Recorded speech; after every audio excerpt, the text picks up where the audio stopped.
I think the more creative analogies we come up with to illustrate how we feel about the right to die is probably a good idea.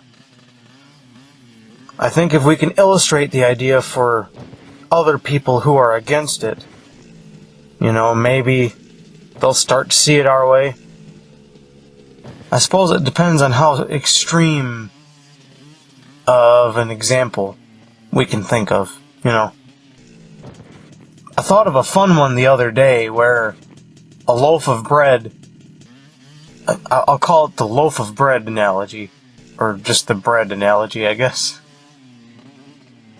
We'll say the crust on the outside of the bread is life, and the people who hate the crust are the people who want the right to die. Now, whenever I open up a brand new loaf of bread after getting my groceries, I always like to eat the first crust piece.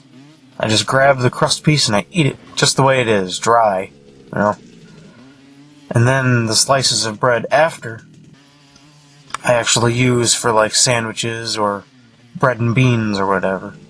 Now, there are some people out there who hate the crust. They're picky eaters, and when they go to make a sandwich, they'll peel the crust off all the way around the outside of the bread.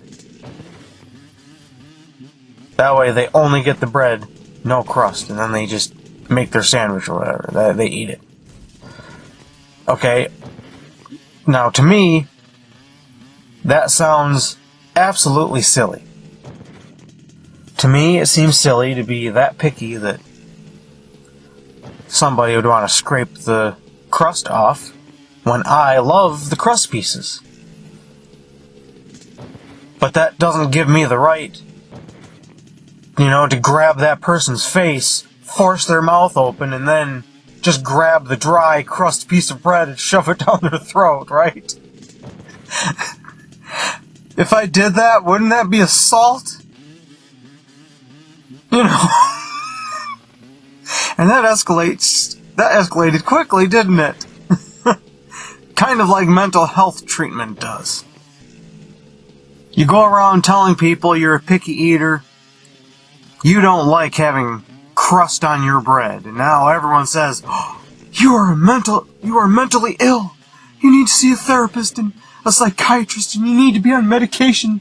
How could you not like crust on your bread?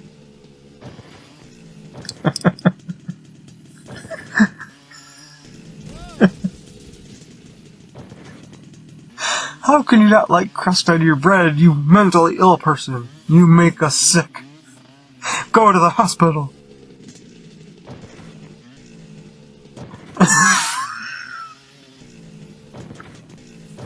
That's how it feels wanting the right to die. It feels like some people like life. I don't. I want the right to die, so therefore, I should be able to get the peaceful pill, and it should be that way for everybody. Sometimes even if you start out liking the crust, you can get tired of it, There may come a day where I might just get sick of eating the dry crust piece, and I might be like, you know what? Maybe those picky eaters that were always peeling the crust off the bread were on the right track in the first place anyways. Maybe I'm just going to try eating bread like that now. If I decide that I want to eat bread like that, does that mean I should be locked away in a hospital and have dry crust pieces of bread shoved down my throat to make me addicted to them again? I think this ended up being the perfect analogy, honestly. The thing I want everybody to remember is, I don't matter. I'm just some random asshole on the internet that gets pissed off about everything. But the ideas that I have, I want to put them out there so that if someone else likes the ideas, they can use them. It's the ideas that matter more than every specific individual, because I think the right to die as an organization, as an organization of people who want that right to be accessible to everybody, That's our group, you know? That's the team I'd like to see win. You know, if I could see us just score one win, it might be worth sticking around for a little bit longer. It might be worth enjoying the crust pieces a little bit longer. That's all I want to say, honestly.